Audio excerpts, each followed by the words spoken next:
Good evening children, welcome to Grammar Galaxy. देखिए आज article पे ये तीसरा लेक्चर है।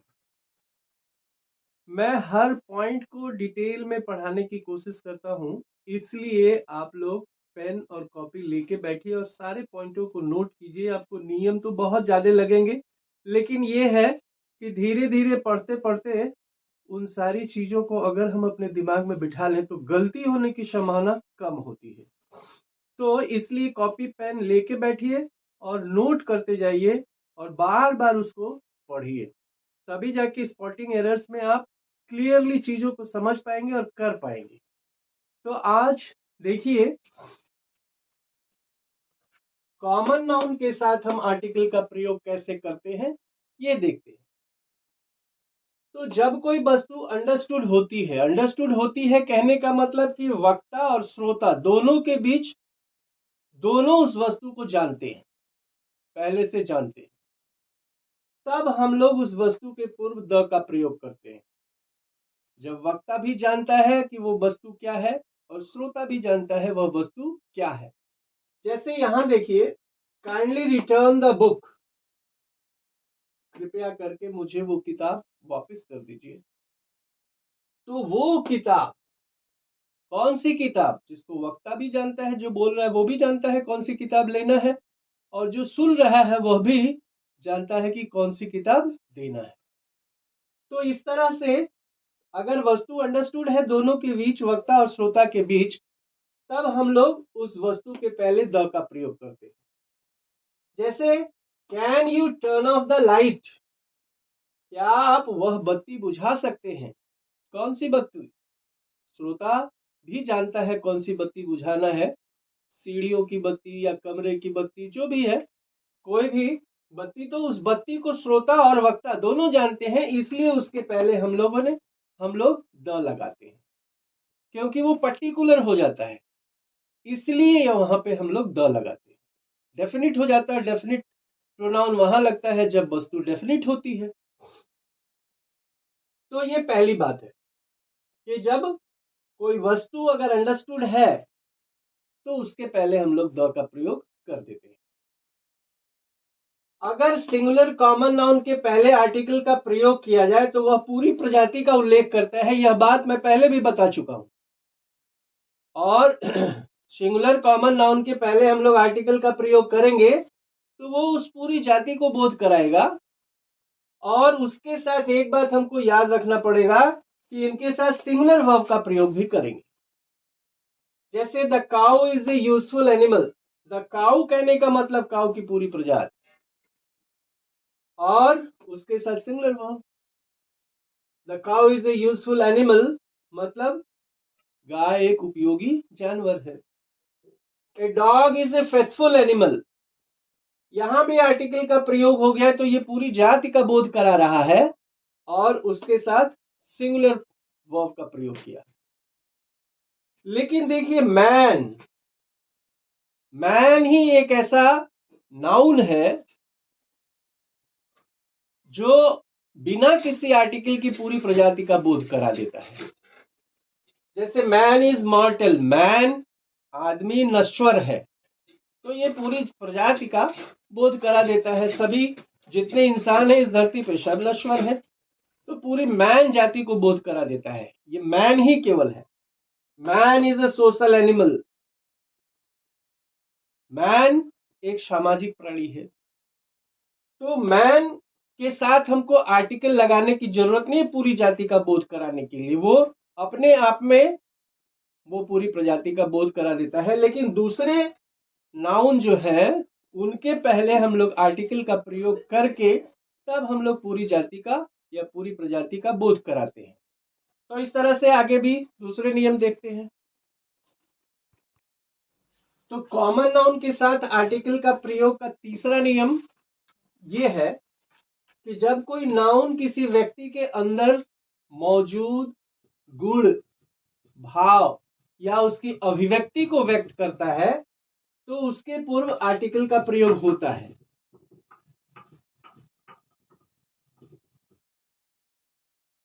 व्यक्ति के अंदर के भाव को व्यक्ति के अंदर के गुण को या उसकी अभिव्यक्ति को व्यक्त करने वाले नाउन के पहले हम लोग आर्टिकल का प्रयोग करते हैं। जैसे ये सेंटेंस देखिए, द जज in him prevailed upon the father and he sentenced his son to death. The जज इन हिम कहने का मतलब उस व्यक्ति के अंदर का, उसके हृदय के अंदर का जो जज है, जज की जो फीलिंग है, वह प्रिवेल्ड अपॉन द फादर, वह पिता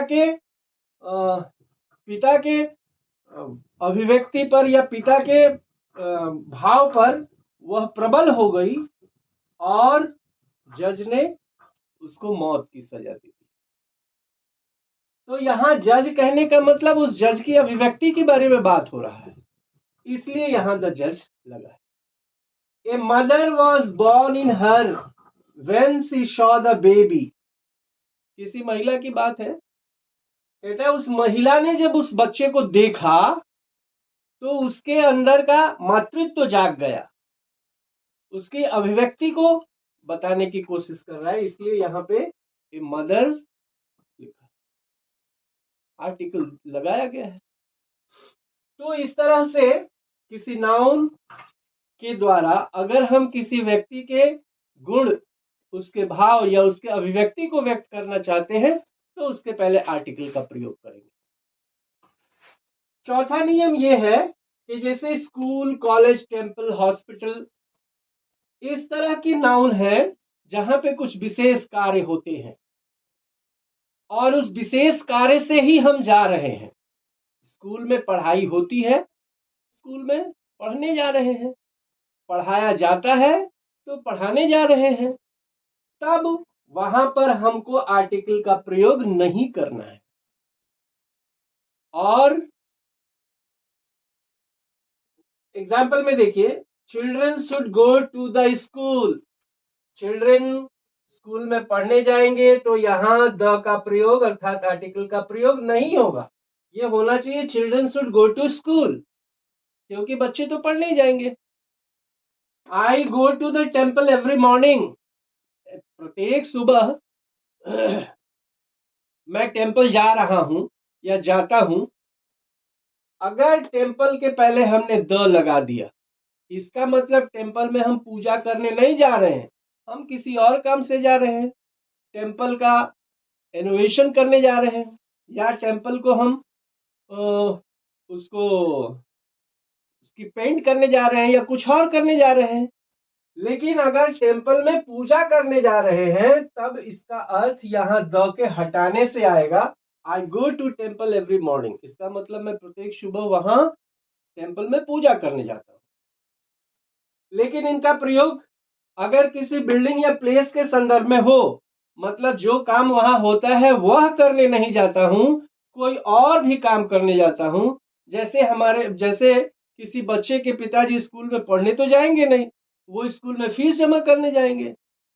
तो किसी और काम से जो वहां होता है उसको छोड़ के किसी और काम से अगर जाते हैं या उस संदर्भ में हम वाक्य लिखना चाहते हैं, तब उसके पहले हम लोग आर्टिकल का प्रयोग करते हैं। जैसे देखिए, my house is behind a school, मेरा घर एक स्कूल के पीछे है। The college is next to the temple, college के पहले आर्टिकल लगा है, लेकिन यहाँ उस संदर्भ में नहीं है। जो हो रहा है वो चीज, उस चीज की बात नहीं कर रहे हैं। हम कह रहे हैं कि कॉलेज की स्थिति क्या है, कॉलेज का स्थान कहाँ है। तो कॉलेज का स्थान कहाँ है? टेम्पल के बगल में। तो ऐसे जो काम वहां होते हैं उस उद्देश्य से अगर जाते हैं तब तो हम आर्टिकल का प्रयोग नहीं करेंगे। अगर उद्देश्य हमारा कुछ और है या हम किसी और संदर्भ में लिखना चाहते हैं तो आर्टिकल का प्रयोग कर सकते हैं। तो इस तरह ये कॉमन नाउन के साथ आर्टिकल का प्रयोग कैसे करते हैं ये हमने बताया। अभी मैटेरियल नाउन और एब्स्ट्रैक्ट नाउन के साथ हम लोग आर्टिकल का प्रयोग तो नहीं करते हैं, लेकिन कुछ विशेष दशा में करते हैं, वो चीज बताने जा रहे हैं। तो देखिए, आप लोग कॉपी पेन लेके बैठिए ताकि सारे नियमों को आप नोट करते रहें।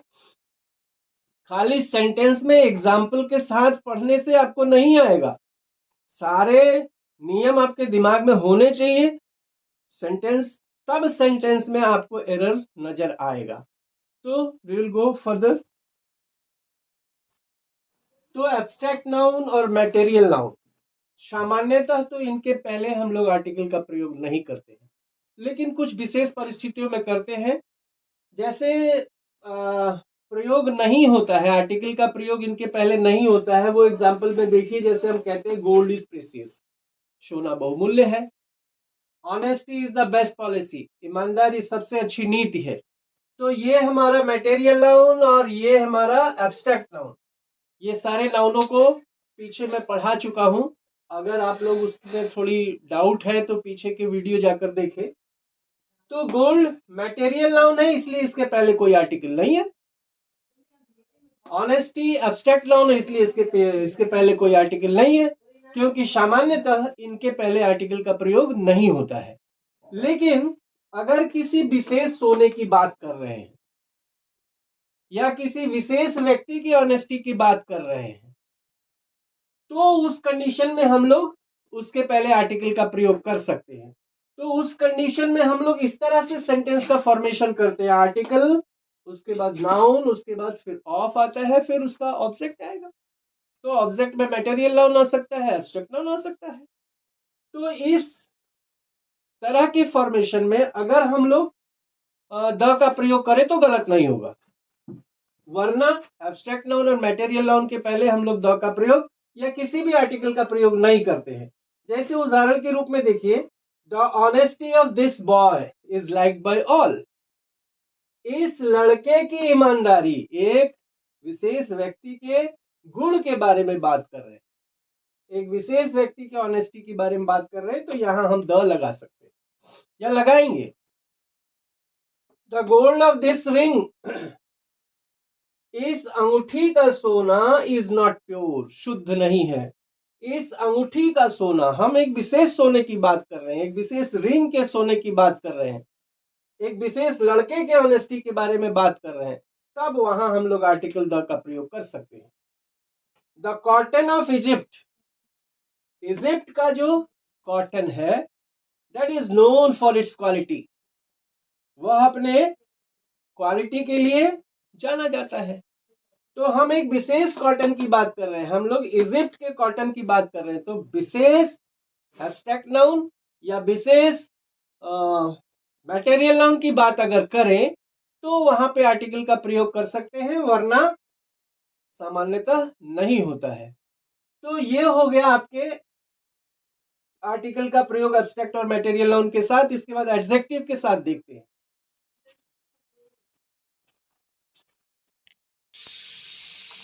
तो एडजेक्टिव के साथ आर्टिकल के प्रयोग को देखते हैं। तो ये तो हम लोग जानते हैं कि सुपरलेटिव डिग्री के पहले हम लोग द का प्रयोग हमेशा करते हैं। जैसे he is the best student of our class, ये बेस्ट सुपरलेटिव डिग्री, उसके पहले the. She is the most beautiful, most superlative degree, उसके पहले द। तो सुपरलेटिव डिग्री के पहले हम लोग द का प्रयोग करते हैं। कंपैरेटिव डिग्री में भी हम लोग आर्टिकल का प्रयोग करते हैं, लेकिन इसमें आर्टिकल का प्रयोग हम तब करते हैं जब कंपैरेटिव डिग्री को एक दूसरे से डायरेक्टली या इनवर्सली हमको प्रोपोर्शनल दिखाना पड़ता है। तो आप कहेंगे कि सर ये इनवर्सली और डायरेक्टली प्रोपोर्शनल, ये मैथ वाला टर्म कहाँ से ला दिए। चलो इसको इस तरह से समझते हैं कि जितना ही उतना, जितना ही उतना, जितना ही उतना के सेंस में हम लोग इसको प्रयोग करते हैं।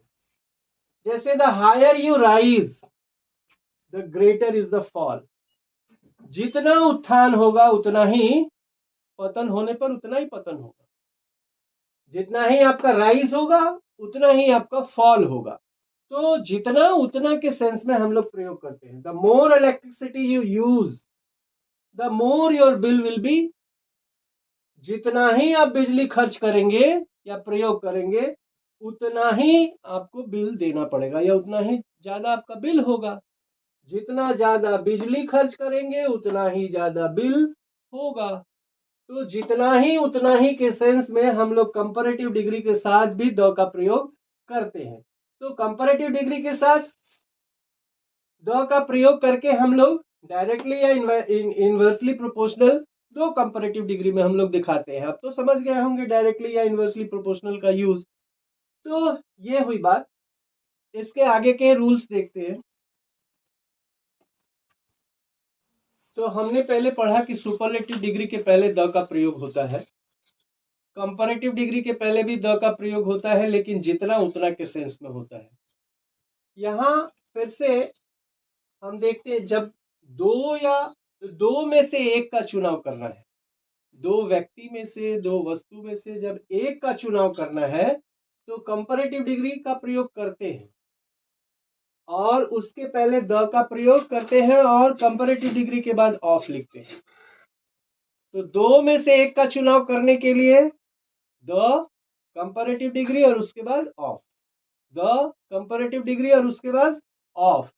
जैसे he is the stronger, the comparative degree of the to wrestlers, वह दो पहलवानों में से शक्तिशाली है, वह दो पहलवानों में से ज्यादा शक्तिशाली है, मतलब दो में से ही उसका चुनाव हो रहा है।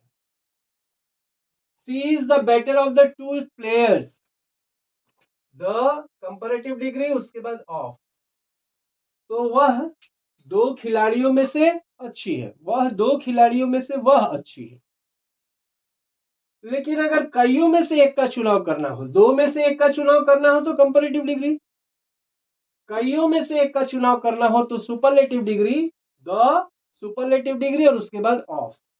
She is the best of all the players, the superlative degree उसके बाद ऑफ। तो दो में से एक का चुनाव हो तो द कंपैरेटिव डिग्री उसके बाद ऑफ, द कंपैरेटिव डिग्री उसके बाद ऑफ। लेकिन कईयों में से एक का चुनाव करना हो तो द सुपरलेटिव डिग्री उसके बाद ऑफ। एक महत्वपूर्ण चीज यहां भी है, पहले भी इस चीज की चर्चा हो चुकी है। जब एडजेक्टिव जैसे रिच है, पुअर है, मीक है, ऑनेस्ट है, ऐसे एडजेक्टिव्स के पहले अगर हम द का प्रयोग करते हैं तो वो उस पूरे वर्ग का बोध कराता है। जैसे द पुअर कहने का मतलब गरीब लोग, तो ऐसे एडजेक्टिव के पहले अगर द का प्रयोग हो जाए तो वह पूरे वर्ग को संबोधित करता है, और पूरे वर्ग को संबोधित करता है, इसलिए उसके बाद वर्ब का जो प्रयोग करेंगे वो भी प्लूरल होगा। जैसे द ऑनेस्ट मतलब ईमानदार लोग, आर, ईमानदार लोग आर, तो the honest are always rewarded, ईमानदार हमेशा पुरस्कृत होते हैं। द रिच मतलब धनी लोग, ऑलवेज एक्सप्लॉइट द पुअर मतलब गरीब लोग। तो एडजेक्टिव के पहले अगर द का प्रयोग कर दे तो उस वैसे लोग, तो the rich always exploit the poor का मतलब हुआ धनी लोग हमेशा गरीबों का शोषण करते हैं।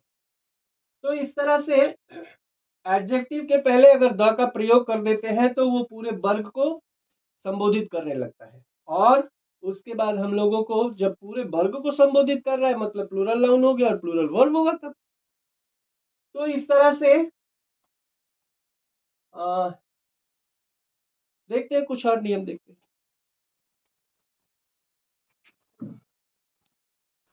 तो ये थोड़ी बहुत चीजें हैं जिसको बता देते हैं। जैसे यहां देखिए, नाउन नाउन एंड से जोड़े गए, सेक्रेटरी और ट्रेजरर, सचिव और खजांची, दोनों को हमने एंड से जोड़ा, दो सब्जेक्ट हैं, दोनों को एंड से जोड़ा, लेकिन आर्टिकल हमने एक के पहले ही लगाया। इसका मतलब यह है कि जो व्यक्ति सचिव है वही व्यक्ति खजांची है, एक ही व्यक्ति के बारे में कहा जा रहा है, तो इसके साथ सिंगुलर वर्ब लगा है। The secretary and treasurer was present there. लेकिन वही चीज सेक्रेटरी और ट्रेजरर दोनों एंड से जोड़े गए हैं, इसके पहले भी मैंने द लगाया और इसके पहले भी द लगाया।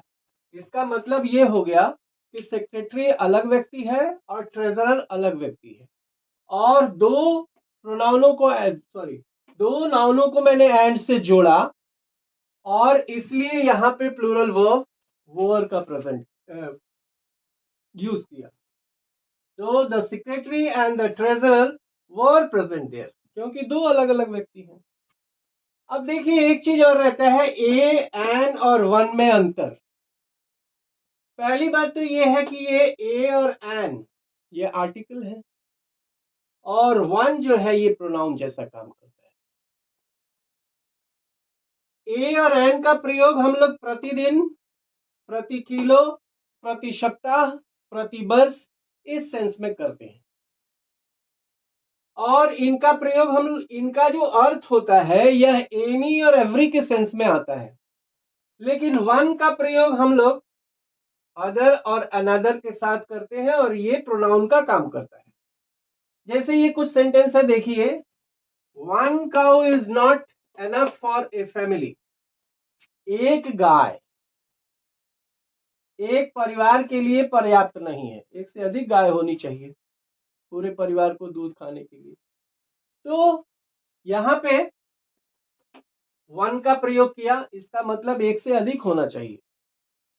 A cow is a useful animal, यहां हम ए काउ मतलब काउ के पहले हम लोग ए लगा लिए। One student wants to play, एक छात्र खेलना चाहता है और दूसरा छात्र पढ़ना चाहता है, तो वन के साथ अनदर का प्रयोग किया। मेनली ये है कि वन जो है ये प्रोनाउन के तरह यूज होता है, और ए एन जो है आर्टिकल की तरह यूज होता है। हालांकि दोनों का अर्थ सेम होता है, ए एन माने भी एक और वन माने भी एक ही होता है, लेकिन ये आर्टिकल है और ये प्रोनाउन है। So that's all for today. कल जो है हम लोग एरर को स्पॉट करेंगे, कुछ एक्सरसाइज करेंगे। तो आज के लिए थैंक यू।